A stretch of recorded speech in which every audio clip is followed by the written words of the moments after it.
Hi friends, welcome to Guru Gurupa channel. இப்போது இந்த சேனலில் நம்ம என்ன பார்க்க போகிறோம்னா, நம்ம ஒரு சீரீஸ் ஸ்டார்ட் பண்ண போகிறோம். அந்த சீரீஸ் நேம் என்னென்னு பார்த்தோன்னா, அவர் டார்கெட் தமிழ் 100 அவுட் ஆஃப் 100. ஓகேங்களா? இதில் வந்துட்டு இந்த சீரீஸில் ஃபஸ்ட்டு நம்ம டாபிக் பார்க்க போகிறது 6th தமிழ் இயல் 1ல் இருக்கிற வளர் தமிழ். வளர் தமிழில் இருக்கிற டாபிக்கில் என்னென்னலாம் இம்பார்ட்டன்ஸ் பாயிண்ட் இருக்குன்றதை பற்றி நம்ம பார்க்க போகிறோம். ஓகேங்களா? வாங்க பார்ப்போம். இப்போ வளர் தமிழ்ன்ற ஒரு லெசனில் இப்போது இம்பார்ட்டன்ஸ் பாயிண்ட் பார்ப்போம்.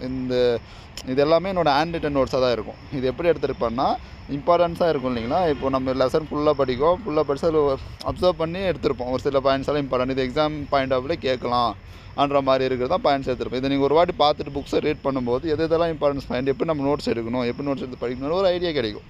ஓகேங்களா? வாங்க பார்ப்போம். இப்போ வளர் தமிழில் ஃபஸ்ட்டு, உலகத்தில் 6000க்கும் மேற்பட்ட மொழிகள் இருக்குது. சரிங்களா? அந்த மாதிரி நம்ம தமிழ் மொழியில் 6000க்கும் மேற்பட்ட மொழிகள் நம்ம உலகத்தில் இருக்குதுன்னு சொல்கிறாங்க. நெக்ஸ்ட்டு, யாமறிந்த மொழிகளே தமிழ் மொழி போல் இனிதாவது எங்கே காணும் சொன்னவர் யார்? நம்ம பாரதியார். அதை என்று பிறந்தவர் என்று உணராத இயல்பினம் எங்கள் தாய் சொன்னவர் யார்? அதுவும் பாரதியார். சரிங்களா? நெக்ஸ்ட்டு, தொல்காப்பியம் மிக பழமையான நூல். அது நம்ம எல்லாருக்கும் தெரியும். தமிழ் மிகவும் தொன்மையான மொழி. இதுவும் நம்ம எல்லாம் தெரிஞ்சுதான். தமிழ் எழுத்துக்கள் பெரும்பாலும் வலஞ்சொலி எழுத்துக்களாக தான் இருக்குது. அந்த வலஞ்சொலி எழுத்துக்கள் எப்படின்னா ஆ, ஏ, ஔ, நா, ஞா, இந்த மாதிரி தான் வலஞ்சொலி எழுத்துக்கள். இடஞ்சொலி எழுத்துக்கள் எப்படி சொல்லலாம்? டா, யா, லா. இது இடஞ்சொலி எழுத்துக்கள். இப்போது நம்ம தமிழ் இலக்கியத்தில், தமிழ் ஆலப்படி இலக்கியத்தில் இருக்குல்ல, இலக்கியம் என்னென்ன? தொல்காப்பியம், இந்த சிலப்பதிகாரம், அதுக்கப்புறம் தேவாரம், இதெல்லாம் நம்மளுக்கு இலக்கியம் இல்லைங்களா? இந்த இலக்கியத்தில் நம்மளோட தமிழ் பற்றி என்னென்னலாம் வந்திருக்குன்றதை பார்ப்போம். இப்போ தமிழன் வந்துச்சுன்னா இங்கே தமிழ் இருக்கா? தொல்காப்பியம். அதே மாதிரி தமிழன், இப்போ தமிழன்னா இங்கே அப்பர் தேவாரம் தமிழனில் வந்திருக்கு. அது தமிழ்நாட்டில் சிலப்பதிகாரம் வஞ்சிகாண்டம் வந்திருக்கும். இது மாதிரி ஷார்ட்டாக இப்போ தமிழன் வந்துச்சுன்னா தொல்காப்பியன் போட்டுடணும். அதே தமிழ்நாடுன்னு வந்துச்சுன்னா சிலப்பதிகாரம் வஞ்சிகாண்டம் போட்டுடணும். அதே தமிழன் வந்துச்சுன்னா அப்பர் தேவாரன் போட்டுடணும். இதெல்லாம் ஷார்ட்டாக இப்படி வந்துச்சுன்னா இது போட்டுடணும்ன்ற மாதிரி படிச்சுக்கணும். ஓகேங்களா? நெக்ஸ்ட்டு இப்போ அக்ரிணை, அல்ப்ளஸ் அக்ரிணை என்ன சொல்லுவோம்? நம்ம உயிரில்லாத பொருள்களை அக்ரிணைன்னு சொல்லுவோம். ஆமாம் தானே? இப்போ நாற்காலி, அதுக்கப்புறம் மேசை, இதெல்லாம் உயிர் இல்லை இல்லைங்களா? அதுக்கெல்லாம் அக்ரிணைன்னு சொல்லுவோம். ஆனால் நம்ம தமிழில் எப்படி சொல்கிறோம் பாருங்கள், உயர்வல்லாத திணை. அதை இப்போ உயிரில்லாத பொருள்களையும் அவங்க மிகுதிப்படுத்தி காட்டுறாங்க. அதனால தான் உயர்வு அல்லாத திணை. அதனால தான் நம்ம தமிழ் மொழி இன்றைக்கு இப்போது நல்ல செழிப்பாக இருக்கிற காரணம்ன்றா இந்த மாதிரி யூஸ் பண்ணுற வார்த்தைகள்னால தான். இப்போ பாகற்காய் நம்மளுக்கு கசப்பாக இருக்கும் இல்லைங்களா? ஆனால் தமிழ் எப்படி சொல்கிற பாருங்கள், இனிப்பு அல்லாத காய். ஓகேங்களா? புரியுதா? இனிப்பு அல்லாத காய்ன்னு சொல்கிறாங்க பாகற்காயின்னு. அதே மாதிரி தொல்காப்பியம், நன்னூல், இதெல்லாம் என்ன சொல்லுவோம்? நம்ம இலக்கண நூல்கள்னு சொல்லுவோம். தொல்காப்பியத்தை, நன்னூல் எல்லாமே இலக்கண நூல்கள்ன்ற மாதிரி சொல்லுவோம். நெக்ஸ்ட்டு இங்கே பாருங்கள், 8 தொகை 10 பாட்டு என்ன சொல்லுவோம்? இலக்கிய நூல்கள் தான் 8 தொகை 10 பாட்டு. அதே 4 அடி 6 இந்த திருக்குறள் எல்லாம் சொல்லுவோம், அறநூல்கள்னு சொல்லுவோம். நெக்ஸ்ட்டு சிலப்பதிகாரம், மணிமேகலை சொல்லுவோம், காப்பிய நூல்கள் சொல்லுவோம். அதே மாதிரி பூவோட 7 நிலைகளுக்கு தோன்றதுலேருந்து, இப்போ பூ மொட்டுலேருந்து மலர்றது இல்லைங்களா? மலர்லேருந்து கீழே உதிர்ற வரைக்கும் நம்ம தமிழில் ஒரு ஸ்டேஜுக்கு ஒரு பேர் இருக்குது. அது என்னென்ன பார்ப்போமா? இப்போது அரும்பு, மொட்டு, முகை, அதுக்கப்புறம் மலர், அலர், வி, செம்மல். இந்த மாதிரி மொட்டு விரும்பத்துலேருந்து மலர்ந்து அது கீழே விழுற வரைக்கும் பல நேம்ஸ் இருக்குது. அதுக்கு பேர் தான் இப்போ பூவோட 7 நிலைகள். ஓகேங்களா? நெக்ஸ்ட்டு மான்னா நம்மளுக்கு தெரியும். மான்னா மரம் தெரியும், விலங்கு, பெரிய, திருமகள், அழகு, அறிவு, அளவு, அலைத்தல், துகள், மேன்மை, வயல், வண்டு. இதெல்லாம் எதுக்கு யூஸ் பண்ணணும்? இதெல்லாம் எதுக்கு படிக்கிறோன்னா, நம்மளுக்கு ஒரு 4 ஆப்ஷனில் இப்போ மாக்கு ஒரு 4 ஆப்ஷன் கொடுத்துட்டு 3 கரெக்டாக கொடுத்துட்டு தப்பாக கொடுத்துட்டு எதுன்னு கேட்கலாம். இந்த மாதிரி அதெல்லாம் இதுக்கு படித்து வச்சுன்னா நம்ம நல்லாயிருக்கும். ஓகேங்களா? நெக்ஸ்ட்டு என்ன பண்ணுவோம்? தமிழ் முத்தமிழ் என்னும் சிறப்பு பெயர் இருக்குது. முத்தமிழ்னா என்னது? இயல் தமிழ், இசைத்தமிழ், அதுக்கப்புறம் நாடகத்தமிழ். சரிங்களா? இயல் தமிழ், இசைத்தமிழ், நாடகத்தமிழ். அதெல்லாம் என்னென்ன மீனிங்? இயல் தமிழ்னா எண்ணத்தை வெளிப்படுத்தும், இசைத்தமிழ்னா உள்ளத்தை மகிழ்விக்கும், நாடகத்தமிழ் உணர்வை கலந்து வாழ நிறைய குறைகளை சுட்டி காட்டும். இதெல்லாம் முத்தமிழ்னு சிறப்பு பேரில் வர்றது இது. ஓகேங்களா? நெக்ஸ்ட்டு என்ன பார்ப்போம்னா, துளிப்பா, புதுக்கவிதை, கவிதை, செய்யுள், இதெல்லாம் தமிழோட கவிதை வடிவங்கள். அதே கட்டுரை, புதினம், கவிதை, இதெல்லாம் உரைநடை வடிவங்கள். அதுக்கப்புறம் தாவரத்துக்கு இலைப்பெயர்களெல்லாம் இருக்கும். அது பார்ப்போமா? தாவரத்து இலைப்பெயர்னா ஆலரசு, மாப்பலா, வாழை சொன்னால் இலை. இதுக்கெல்லாம் இலைன்னு சொல்லுவாங்க. அகத்தி, பசலை, பசலைக்கீரை, முருங்கைக்கீரை, அகத்திக்கீரைன்ற மாதிரி சொன்னாலும் அதுதான் அகத்திக்கீரை. அருகு, கோரை, இப்போ ஒரு புல்லாக இருக்கிறதுல இப்போ கோர புல், அருகுன்ற மாதிரிலாம் சொல்லுவோம்ல, அதெல்லாம் புல் வகைகள்.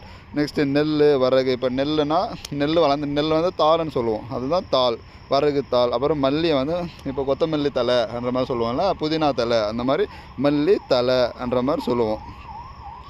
நெக்ஸ்ட்டு சப்பாத்தி கல்லி தாளை. இப்போ சப்பாத்தி கல்லி தாளைக்கு மடல்னு சொல்லுவோம்.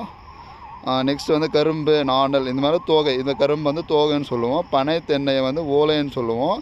நெக்ஸ்ட்டு வந்துட்டு இந்த கமுகு, பாக்கு. இந்த கமுகு இருக்கும்ல, இந்த பாக்கு மரம், அதை வந்து நம்ம கூந்தல்னு சொல்லுவோம் இந்த தமிழில். ஓகேங்களா. நெக்ஸ்ட்டு இப்போ இந்த இது பாருங்கள், 1லேருந்து 10 வரைக்கும் இருக்குது. இது வந்து தமிழ் 1க்குனா இப்படி கா மாதிரி போட்டால் இதுக்கு 1. அதுக்கப்புறம் 2னா 2 அதே மாதிரி தான். இப்போ 2 போடுற மாதிரி இப்படி வச்சு இப்படி போட்டால் அது 2. அதுக்கப்புறம் 3 போச்சா, இப்போ 3க்கு இப்படி 3 போட்டால் 3. அதுக்கப்புறம் 4க்கு இந்த சா. அதுக்கப்புறம் 5க்கு இந்த ரூ. அப்புறம் 6க்கு இந்த சா போட்டு இப்படி. அதுக்கப்புறம் 7க்கு 7 மாதிரியே போட்டுடணும். நெக்ஸ்ட் வந்து 8க்கு இந்த ஆ மாதிரி வரும். இதெல்லாம் எப்படி தெரியும்னா, இப்போ நீங்கள் ஒரு 4-5 வாட்டி எழுதி 1 2 3 4 5 6 இந்த மாதிரி போட்டுட்டு ஒரு 4-5 வாட்டி எழுதி பார்த்தீங்கன்னா உங்களுக்கு இன்னும் கரெக்டாக அது ஃப்ளாஷ் ஆகிடும் எப்படி போடுறதுன்னு. ஓகேங்களா. ஓகே.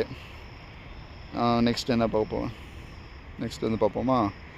நெக்ஸ்ட் இப்போ 2000 ஆண்டுகளாக, இப்போ நம்ம 2000 ஆண்டுகளாக வழக்கில் இருக்க சில தமிழ் சொற்களை பற்றி பார்ப்போம். நம்ம முன்னாடி 2000 வருஷமாக இதெல்லாம் வழக்கில் இருக்குது, அது என்னென்னு பார்ப்போமா. இப்போது வேளாண்மை. இப்போது இது எப்படின்னா கொஞ்சம் ஷார்ட்கட்டோட சும்மா அப்படியே பார்ப்போம். இப்போ வேளாண்மைனா கலித்தொகை, திருக்குறள். இப்போது வேளாண்மை, இப்போ அக்ரிகல்ச்சர்னு எடுத்துக்கோங்க. அதை வந்துட்டு நம்ம பழங்காலத்தில் வந்து நம்மளோட முன்னோர்கள், நம்ம தாத்தா பாட்டு இவங்கெல்லாம் நல்லா களி சாப்பிட்டுட்டு போயிட்டு வந்துட்டு வேளாண்மை பண்ணாங்க, ஞாபகம் வச்சுக்கலாம். திருக்குறளில் வேளாண்மை பற்றி ஒரு அதிகாரமே இருக்குது, சரிங்களா. அது எப்படி இருக்குன்னா அது அந்த மாதிரி ஞாபகம் வச்சுக்கோங்க. நெக்ஸ்ட்டு உழவர். இப்போ நம்ம உழவர்கள் இருப்போம்னா, உழவர்கள்லாம் ரொம்ப நல்லவங்க சொல்லுவோம், அதுக்கு நற்றிணை, நல்லவங்க நற்றிணை. பாம்பு, முதலை. இப்போ அங்கே ஒரு பாம்போ அங்கே முதலையோ போச்சுன்னா நம்ம குறுகுறுன்னு பார்ப்போம் இல்லைங்களா, அதுக்கு அதான் குறுகுறுன்னா குறுந்தகை ஞாபகம் வச்சுக்கோங்க. இது பின்னாடியும் வரும். அதுக்கப்புறம் வெள்ளம். இப்போ திடீர்னு நான் ஃப்ளட் வந்துருச்சு, இப்போ டிவிலெல்லாம் பார்க்கும்போது என்ன நினைக்கிறோம், ஃப்ளட் வந்துருச்சு, ஐயோ போவான்ட்டு பயம் வரும் இல்லை நம்மளுக்கு, அவங்களாம் கஷ்டப்படுறாங்கன்ட்டு பயம் வரும். அதுக்கு பயம் 10 ஞாபகம் வச்சுக்கோங்க. அப்புறம் கோடை.